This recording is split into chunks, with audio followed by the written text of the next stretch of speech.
नमस्कार प्रिय सनातनी साथियों, स्वागत है आपका एक और नए वीडियो में।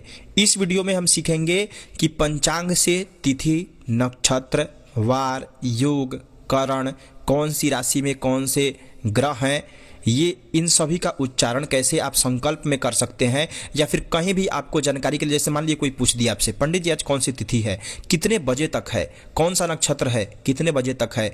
स्त्रियां अक्सर पूछा करती है कि आज शतभिखा नक्षत्र है पंडित जी, तो कितने बजे तक है, या फिर कौन सी तिथि आज चल रही है, एकादशी है तो कितने बजे तक है, कल द्वादशी है तो कितने बजे तक है, पारण कैसे करेंगे। या फिर बहुत से लोग होते हैं वो पूछते हैं पंडित जी विवाह करा रहे हैं तो यह नक्षत्र कितने बजे तक है, ये थोड़ा मुझे बता दीजिए। जैसे आप संकल्प करा रहे हैं तो वहाँ लिखा हुआ होता है कि अमुक राशि स्थिते श्री चंद्रे, तो किस राशि में चंद्रमा है, किस राशि में सूर्य है, किस राशि में मंगल है, ये सभी कुछ आप इस वीडियो में एकदम आसान और सरल भाषा में पंचांग के माध्यम से आप सीखेंगे। तो ध्यानपूर्वक इस वीडियो को अंत तक देखिए। चलिए, ये मेरे पास एक पंचांग है, रूपेश महावीर पंचांग। अगर आपको किसी भी पंचांग का पीडीएफ चाहिए तो आप इस दिए गए नंबर पर मैसेज कर सकते हैं। किसी भी पंचांग यानी कि किसी भी साल का पंचांग, अगर आपको इस साल का पंचांग चाहिए, फिर अगर सामने वाला साल आ रहा है उस साल का पंचांग चाहिए, या पीछे के 1-2 साल पहले का पंचांग चाहिए, तो मेरे पास उपलब्ध है। आपको पीडीएफ के रूप में प्रदान कर दिया जाएगा। कुछ शुल्क लगता है छोटा सा, वो आपको प्रदान करना पड़ेगा। इस नंबर पर मैसेज करेंगे तो ठीक है। तो चलिए डायरेक्ट मैं चलता हूँ आपको लेकर के वहाँ पे। देखिए, ये मैं यहाँ आ गया हूँ माघ मास की कृष्ण पक्ष में डायरेक्ट, ठीक है। अभी सबसे पहले अगर देखना है, जैसे मान लीजिए आज तारीख चल रहा है 10 तारीख, तो आपको यहाँ पे अंग्रेजी दिनांक भी दिया हुआ होता है पंचांग में। किसी भी पंचांग में यहाँ पे देखेंगे तो अंग्रेजी दिनांक दिया हुआ होता है। तो इस बात को आपको विशेष ध्यान में रखना है कि कहाँ पे अंग्रेजी दिनांक दिया हुआ है, ठीक।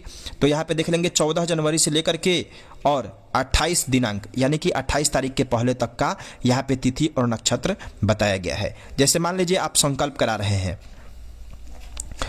जैसे मान लीजिए आप संकल्प इत्यादि करा रहे हैं कि मैं 14 जनवरी को मैं पूजन करा रहा हूँ, या 20 जनवरी ही मान लीजिए यहाँ पे दिया हुआ है, तो उस दिन कैसे कैसे तिथि और नक्षत्र का उच्चारण करेंगे ये आपको समझना है। यहाँ पे देखिए, ये 15 तिथियाँ होती हैं, ठीक है। शुक्ल पक्ष में जो यहाँ पे होता है, यहाँ पे 15 लिखा हुआ होता है, और कृष्ण पक्ष में यहाँ पे 30 लिखा हुआ होता है। 15 मतलब पूर्णिमा और कृष्ण पक्ष में 30 मतलब अमावस्या की तिथि होती है। जैसे देख लीजिए, यह पौष मास शुक्ल पक्ष है, तो यहाँ पे क्या लिखा हुआ है, 15 लिखा हुआ है। यहाँ पे देखेंगे गौर से तो 15 लिखा हुआ है, ठीक है। 15 मतलब पूर्णिमा और 30 मतलब अमावस्या, यानी कि इस बात को आपको विशेष ध्यान देना है। तो यहाँ पे चलेंगे, तिथि 15 होती है। तिथि को आप याद करनी ही लीजिए, प्रतिपदा, द्वितीया, तृतीया। अब 1-2 लिखा हुआ है तो आप 1 और 2 उच्चारण, एकम तिथौ ऐसे नहीं, प्रतिपदायाम, द्वितीयायाम, तृतीयायाम, चतुर्थ्यायाम, पंचम्याम, षष्ठम्याम, सप्तम्याम, अष्टम्याम, नवम्याम, दशम्याम, एकादश्यायाम, द्वादश्यायाम, त्रयोदश्यायाम, चतुर्दश्यायाम, पंचदशम नहीं कहेंगे, पूर्णिमा या अमावस्या का उच्चारण करेंगे, ठीक है। ये होता है विधि। जैसे मान लीजिए कोई पूछ दिया पंडित जी आज एकम तिथि कितने बजे तक है, तो आपको सिंपल ट्रिक है। यहाँ पे देखेंगे तो यहाँ पे जो है ना, यहाँ पे ध्यानपूर्वक देखिएगा, यहाँ पे है एकम मंगलवार, प्रतिपदा जिसको बोलते हैं, एकम भी बोलते हैं इसको, मंगलवार का दिन है। इस दिन कितने बजे तक है, अब अगर कोई पूछ दे तो यहाँ पे आप ध्यानपूर्वक देखेंगे तो रात्रि में 3:20 पर यहाँ स्पष्ट दिया हुआ है, यानी पूरे दिन में रहेगा और रात्रि में 3:20 तक प्रतिपदा तिथि रहेगी। जैसे कोई पूछ दिया पंडित जी एकादशी व्रत मुझे करना है, तो उस दिन कितने बजे तक एकादशी रहेगी, तो यहाँ पे आप ध्यान देंगे तो यहाँ पे एकादशी दिया हुआ है। देखिए, शनिवार के दिन रात्रि में 6:11 तक एकादशी रह रहा है। तो इस प्रकार से उच्चारण करेंगे। जैसे यहाँ पे देखिए, देखेंगे अगर ध्यान देंगे तो यहाँ पे देखिए पंचमी जो है शनिवार, यहाँ पे पंचमी शनिवार दिया हुआ है, ये कितने बजे तक रह रहा है, तो समस्त लिखा हुआ है, यानी कि रात और दिन पूरे समय तक पंचमी तिथि रह रहा है। इसी प्रकार से उच्चारण करना है। अब देखिए, जैसे कोई पंडित जी को आप उच्चारण करते हुए देखिएगा, पंचम्याम तदुपरि षष्ठम्याम शुभ पुण्य तिथौ, इस प्रकार से उच्चारण करते हैं, तो वो कैसे देखा जाएगा। तो यहाँ पे देखिए, ये पंचमी तिथि हो गया रविवार के दिन। यहाँ पे आप देख पा रहे हैं, थोड़ा सा क्वालिटी का इशू है, लेकिन फिर भी आप वीडियो को और भी हाई क्वालिटी में देखिए। यहाँ पे देखिए, रविवार प्रातः 6:55 पर है, 55 तक है। यहाँ से देखेंगे आप, थोड़ा सा तीर को मैं लेके आ रहा हूँ, यहाँ पे रविवार देखेंगे तो यहाँ पे अगर आप देख पा रहे हैं तो रविवार 5 पंचमी तिथि जो होता है रविवार के दिन 6:55 तक है, ठीक है। उसके बाद हो जा रहा है षष्ठी तिथि यानी कि षष्ठम याम तिथि। तो उस दिन का अगर संकल्प आप कराएंगे रविवार के दिन, उस दिन कितने तारीख पड़ रहा है यहाँ से देखेंगे, देखिए रविवार यहाँ हो गया, अब इसको डायरेक्ट लेकर आएंगे तो यहाँ पे 19 तारीख पड़ रहा है, 19 तारीख को रविवार होगा। तो उस दिन अगर आप पूजन करा रहे हैं तो संकल्प में बोलेंगे अद्य पंचम्याम तदुपरि षष्ठम्याम शुभ युग्म तिथौ यश्च शुभ पुण्य तिथौ, इस प्रकार से, ठीक है। इतना आपको समझ में आ गया। इसके पश्चात जब तिथि का आपको ज्ञान हो जाएगा तो वार कहा गया है पंचांग में, तिथि वारंच नक्षत्रम योगम करणमेव च उक्त्वा कर्म करोमीति इति पंचांगम उच्यते। यानी कि पंचांग में 5 ही अंग होता है, तिथि वार नक्षत्र योग और करण, यही 5 अंग मिल करके पंचांग का निर्माण होता है। तो तिथि आप जान गए। अब हो गया वार। वार कौन कौन सी होती है? सोमवार, मंगलवार, गुरुवार, शुक्रवार, शनिवार, रविवार, यानी कि 7 प्रकार के वार होते हैं। जो भी दिन होता है संडे मंडे उसी को वार ही कहा जाता है, ठीक है। सोमवार, मंगलवार, इस प्रकार से। तो वार जो होता है ना, वो जो शुरुआती में वार होगा वही पूरे दिन और रात्रि होगा। वार में खंडन नहीं होता है कि इतने बजे तक रविवार है उसके बाद से सोमवार हो जाएगा, 10 बजे तक रविवार है 11 बजे से सोमवार हो जाएगा, ऐसा नहीं होता है। जिस तिथि में उदय हुआ है, जा तिथि उदया भानु ता तिथि सकला भवेत, जिस तिथि में उदय हुआ है उसी तिथि में अंत भी होगा। इस बात का आपको विशेष ध्यान देना है, ठीक।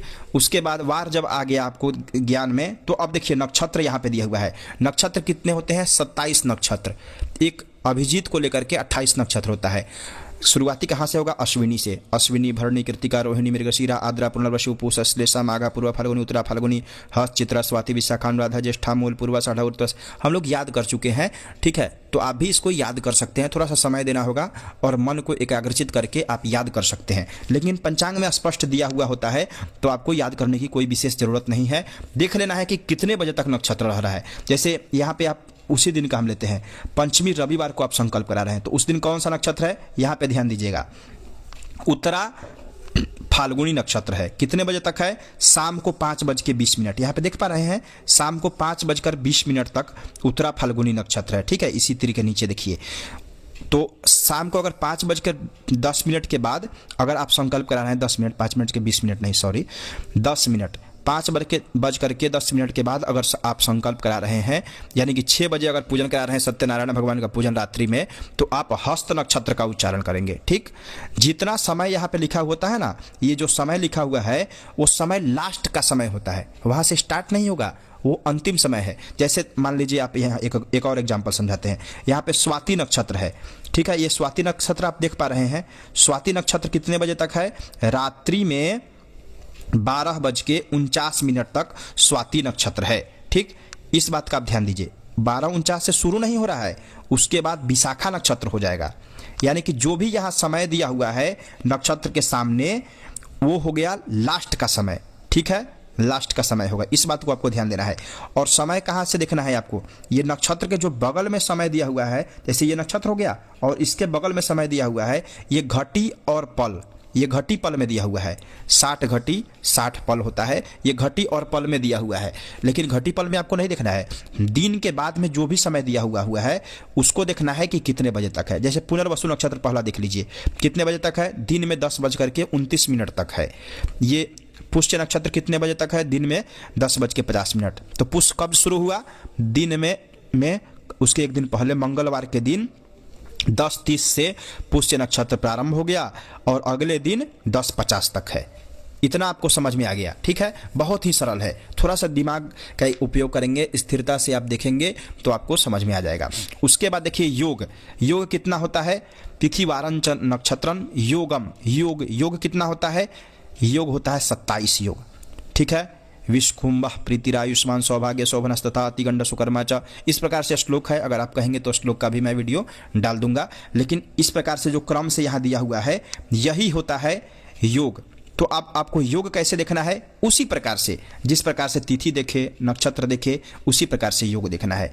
जैसे मान लीजिए आपको रविवार षष्ठी के दिन आप पूजन करा, पंचमी उपरांत षष्ठी के दिन पूजन करा रहे हैं, तो उस दिन देखना है कौन सा योग है। तो यहाँ पे अतिगंड आपको पढ़ने में आ रहा होगा, सामने देखेंगे तो अतिगंड उस दिन योग होगा। कितने बजे तक? तो रात्रि में 1 बज करके, यहाँ पे देख पा रहे हैं 1 51 तक, यानी कि रात्रि मध्य रात्रि के 1:51 तक है, उसको तो संकल्प में क्या बोलेंगे, अतिगंड योगे। ठीक, यही होता है योग। आप देखेंगे करण कितना होता है, तो करण होता है 7 और 4 करण एक्स्ट्रा होता है, तो उस 4 करण को आप ले लेंगे तो 11 करण होता है। भवश्च बालवश्चैव कौलवस्तैतिलस् तथा गरश्च वर्णिजो विष्टिर सप्तयिता करणास्मृता। 7 करण होते हैं। ठीक है, मुख्यतः 7 होते हैं, लेकिन 11 करण माना जाता है। 11 कौन कौन से करण होते हैं मैं आपको इसी में बता दे रहा हूँ। देखिए, सबसे पहले यहाँ बव हो गया, ठीक है, बव यहाँ पे करण हुआ, फिर बालव, कौलव, तैतिल, ठीक, तैतिल, गर, वणिज, विष्टिभद्र। ठीक है, इस प्रकार से करण हो गया। और 4 कौन कौन से करण होते हैं एक्स्ट्रा, वो स्क्रीन पर आ रहा है, यही नाम है। ठीक है, थोड़ा सा मैं मिस्टेक कर रहा हूँ। अगर आप कहेंगे तो प्रॉपर तिथि का, नक्षत्र का योग और करण कैसे कैसे बनता है, कब कब उसका कहाँ से प्राकट्य होता है, उस सब पर मैं गणित तरीके से वीडियो बना दूंगा। लेकिन अभी सिर्फ समझने के लिए आप समझिए कौन कौन से करण होते हैं। जैसे मान लीजिए आप यहाँ पे पंचमी तिथि को, यानी कि पंचमी उपरांत षष्ठी तिथि को रविवार के दिन अतिगंड जो योग है उसी दिन आप संकल्प करा रहे हैं, तो क्या संकल्प में जोड़ेंगे, तैतिल, तैतिल उपरांते गर करणे, तैतिल तदुपरि गर करणे, यानी कि दिन भर में 2 करण निकल जाता है। आधा समय में 1 करण होगा, फिर आधे समय में 1 करण होगा। तो इस बात को आपको ध्यान रखना है। जब करण हो गया, तिथि वार नक्षत्र योग करण हो गया, तो ये पंचांग हो गया।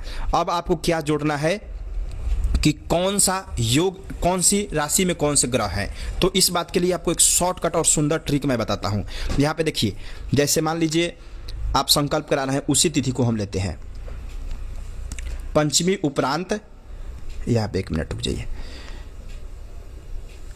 पंचमी उपरांत षष्ठी तिथि यानी कि रविवार के दिन। ठीक है, तो उस दिन कौन सा, किस राशि में चंद्रमा है, किस राशि में सूर्य है, तो यह देखने के लिए आपको सीधा आना होगा। यहाँ से देखिए, रविवार पंचमी तिथि, यहाँ से आगे बढ़ते बढ़ते आएंगे 19 तारीख डायरेक्ट आ जाना है आपको। ठीक है, यहाँ से लाइन से सीधा आएंगे तो 19 तारीख, उस दिन किस राशि में चंद्रमा है, तो यहाँ से देखने के लिए आपको 19 तारीख को और आगे बढ़ा देना है, तो डायरेक्ट यहाँ पे कन्या राशि में चंद्रमा है, यानी कि जो खंड खाली है ना, कन्या यहाँ पे लिखा हुआ है, कन्या के नीचे जो भी खंड खाली है, यानी कि सेम टू सेम 2.5 दिन चंद्रमा एक राशि पर रहते हैं। ठीक, तो इसी प्रकार से यहाँ आपको समझ लेना है, जो भी खंड खाली है, तो यानी कि कन्या राशि स्थिते श्री चंद्रे जोड़ लेंगे आप। ठीक, अब देखिए, जैसे मान लीजिए कन्या यहाँ पे लिखा हुआ है, आप संकल्प करा रहे हैं किसी भी पूजन के लिए, जैसे मान लीजिए आप 18 तारीख के लिए संकल्प करा रहे हैं, तो कन्या यहाँ पे लिखा हुआ है। अब उच्चारण कैसे करेंगे, तो अब इसमें थोड़ा सा आपको आगे बढ़ जाना है। आगे बढ़ेंगे तो यहाँ पे लिखा हुआ है चंद्रमा, 1 मिनट देखिए, यहाँ 6 लिखा हुआ है, 6 लिखा हुआ है, तो इसी में और आगे बढ़ेंगे थोड़ा सा, तो कन्या राशि यहाँ पे आ जाएगा आपको। देखिए, कन्या राशि में कितने बजे पर आ रहे हैं चंद्रमा, रात को 9:30 पर। इसी में आगे बढ़िएगा तो आपको लिखा हुआ होगा कन्या राशि में रात के 9:30 पर आ रहे हैं। तो दिन में अगर आप पूजन करा रहे हैं तो उच्चारण क्या करेंगे, सिंह राशि स्थित श्री चंद्रे। ठीक, यानी कि 18 तारीख को दिन भर चंद्रमा सिंह राशि में रहेंगे। इसी प्रकार से आगे बढ़ेंगे आप, जैसे मान लीजिए यहाँ पे आप संकल्प करा रहे हैं तुला राशि में चंद्रमा आ रहे हैं, तो कितने बजे तक आ रहे हैं, तो इसी में आगे बढ़ेंगे। तो यहाँ पे जब आएंगे आप, तो पंचांग में यहाँ पे दिया हुआ होता है तुला राशि में 8:05 यानी कि 57 पर चंद्रमा आ जा रहे हैं दिन में। दिन यहाँ पे लिखा हुआ है तो दिन में, और रात्रि यहाँ पे लिखा हुआ है तो रात्रि में। एकदम सरल है। ठीक है, इस प्रकार से आपको समझ लेना है किस टाइम में चंद्रमा आ रहे हैं। अब देखिए सूर्य आपको किस राशि में है, यह देखने के लिए यहाँ पे आ जाइए, स्पष्ट लिखा हुआ है औदयिक स्पष्ट सूर्य।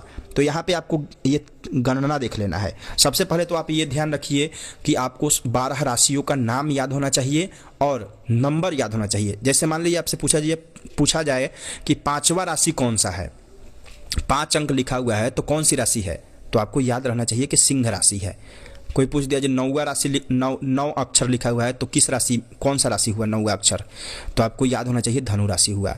7वां अक्षर तुला राशि हुआ, 3रा अक्षर मिथुन राशि हुआ, फिर 11वां अक्षर कुंभ राशि हुआ। इस प्रकार से आपको याद कर लेना चाहिए। इतना छोटा चीज़ अगर आप याद नहीं रखेंगे तो ब्राह्मण अगर आप हैं, कहीं पूजन पाठ करा रहे हैं, तो इतना चीज़ तो आपको याद होना चाहिए। तिथि नक्षत्र योग करण इत्यादि का नाम याद होना चाहिए, क्योंकि शॉर्टकट नाम भी पंचांग में दे देता है। जैसे मान लीजिए यहाँ पे आप करण में देखेंगे तो ब लिख करके सोना दे दिया हुआ है, तो क्या होगा बव करण। ठीक है, फिर ब लिख कर सोना दिया हुआ है तो ब में आकार लिख करके सोना दिया हुआ है तो क्या होगा, बालव कर्ण। इस प्रकार से याद आपको रखना पड़ेगा। तो यहाँ पे उसी प्रकार से अंक का खेल है। जब आप यहाँ पे औदयिक सूर्य स्पष्ट सूर्य में जाएंगे तो यहाँ पे देखिए, जैसे मान लीजिए आप संकल्प करा रहे हैं कितने तारीख को, यहाँ पे 20 तारीख को, तो 20 तारीख में सूर्य किस राशि में है, तो यहाँ से डायरेक्ट आएंगे सीधा बढ़ते हुए तो यहाँ पे 9 आ रहा है, 9 अक्षर आ रहा है, इस प्रकार से लिखा हुआ है तो 9 हुआ। ठीक है, हिंदी अक्षर भी आपको समझ में आना चाहिए क्योंकि सारे पंचांगों में हिंदी में ही दिया हुआ है, इस बात को आप ध्यान रखिए। तो 9 लिखा हुआ है तो सीधा 9 से एक अक्षर आपको आगे बढ़ना है। जैसे यहाँ पे 8 लिखा हुआ है, सबसे पहले सबसे ऊपर में देखेंगे तो यहाँ पे 8 लिखा हुआ है, तो 8 में आपको सीधा एक अक्षर बढ़ जाना है, 9, यानी कि धनु राशि स्थित श्री सूर्य। सिर्फ एक स्टेप माने एक राशि आपको एक अंक आगे बढ़ जाना है। जैसे यहाँ पे 9 लिखा हुआ है, सब जगह 9 लिखा हुआ है, तो आप एक अंक आगे बढ़ जाइए। 10वां राशि कौन सा है, तो मकर राशि स्थित श्री सूर्य। कोई भी गणना करने की आपको आवश्यकता नहीं है, सिंपल ट्रिक है, जो भी अक्षर लिखा हुआ है उससे एक अक्षर आगे बढ़ जाइए। 6 लिखा हुआ है तो 7 अक्षर 7वां राशि में सूर्य होंगे, यानी कि तुला राशि में। 9 यहाँ पे लिखा हुआ है तो 10वें राशि में सूर्य होंगे, यानी कि मकर राशि में। इतना सरल है। जब सूर्य को आप देख लिए तो अब आप नीचे आइए, यहाँ पे नीचे अगर आप आएंगे तो यहाँ देखिए सोम, यहाँ सोम का फिर से दे दिया गया है। ठीक है, तो यहाँ से भी आप चंद्रमा का देख सकते हैं। ठीक है, मंगलवार के दिन किस राशि में है, तो यहाँ पे 3 लिखा हुआ है तो चौथे राशि में होंगे, एक राशि आगे बढ़ जाएंगे, यानी कि कर्क राशि में होंगे। यहाँ पे अष्टमी तिथि को बुधवार के दिन किस राशि में होंगे, तो 6 लिखा हुआ है यहाँ पे तो 7वें राशि में, यानी कि तुला राशि में चंद्रमा होंगे। अब देखिए उसी प्रकार से भौम का होगा, थोड़ा सा पंचांग में क्लियर नहीं आ रहा है, लेकिन आप मोबाइल में लेकर के देखेंगे तो आपको स्पष्ट दिखाई देगा। यहाँ पे देखिए, अब देखिए भौम का भी उसी प्रकार से होगा। देखिए वक्री भौम यहाँ पे लिखा हुआ है, वक्री भौम, तो उसका भी उसी प्रकार से हुआ। 3रा नंबर लिखा हुआ है अक्षर 3 नंबर लिखा हुआ है, तो 3 नंबर लिखा हुआ है तो यहाँ पे भी आप देखेंगे तो 4 नंबर राशि में मंगल है। यहाँ पे 3 लिखा हुआ है लेकिन ये चौथे में है। ठीक, यही खेल होता है। तो चौथा कौन सा होगा, कर्क राशि स्थित है श्री भौ में। बुध का भी 8 लिखा हुआ है तो 9वें राशि अंक में चले जाएंगे। 9वें अक्षर में कौन से, यहाँ पे देखिए 9 में आए हैं बुध, तो बुध को क्या कहेंगे, धनु राशि स्थित है श्री बुद्धे। ठीक, इसी प्रकार से शॉर्टकट ट्रिक है एकदम।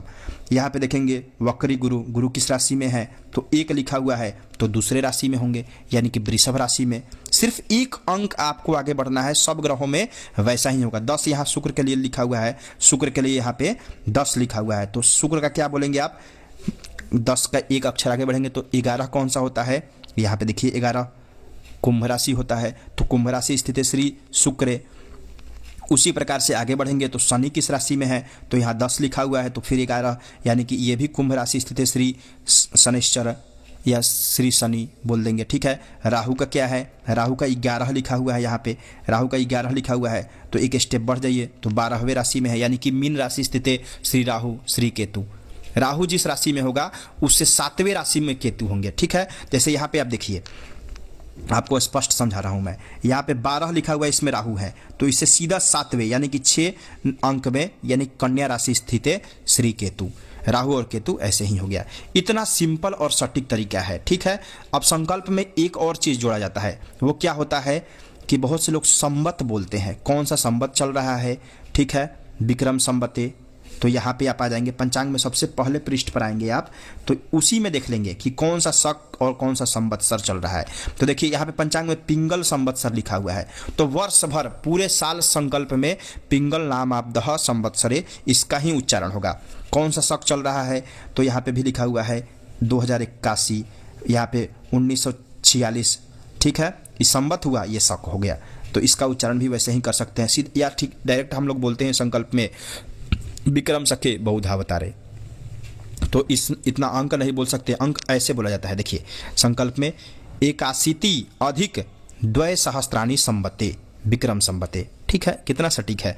और इसको बोला जाता है 64 तमोतर 49 साली वाहन साके। ठीक है, उसके बाद बहुधावतारे, इस प्रकार से भी आप बोल सकते हैं। ये शक और संवत ऐसे ही बोला जाता है। ठीक है, ऋतु इत्यादि भी कौन सा ऋतु चल रहा है ये देखने के लिए आप पंचांग में ही आएंगे आगे। तो क्या मालूम इस पंचांग में दिया हुआ है कि नहीं, इसमें नहीं दिया हुआ है, नहीं तो बहुत सारे पंचांगों में यहाँ पे ही साइड में दे दिया जाता है कि कौन सा ऋतु अभी चल रहा है। ठीक है, तो इस प्रकार से आप अपने पंचांग में देख लीजिए यही सिंपल और साधारण तरीका है पंचांग में शुरुआती चीज़ देखने का। ठीक है, शुरुआती तिथि वार नक्षत्र इत्यादि कैसे देखा जाता है, तो आप इस वीडियो के माध्यम से आपको समझ में आ गया कि कौन सी नक्षत्र, कौन सी तिथि, कौन सी योग, कौन सा करण किस समय चल रहा है, किस राशि में कौन से ग्रह हैं। उम्मीद करते हैं यह वीडियो आपके लिए फ़ायदेमंद होगा। किसी भी वर्ष का अगर पंचांग चाहिए, 1-2 वर्ष यानी कि अभी जो चल रहा है वर्तमान, उसके 1 साल 2 साल पीछे या 1 साल आगे का पंचांग मेरे पास उपलब्ध रहता है। आप इस नंबर पर मैसेज करेंगे तो आपको पंचांग मिल जाएगा। इतना प्रेम और धैर्य से वीडियो को देखने के लिए आपका हृदय की गहराइयों से प्रेम पूर्वक बहुत बहुत धन्यवाद। हर हर महादेव, जय माता दी।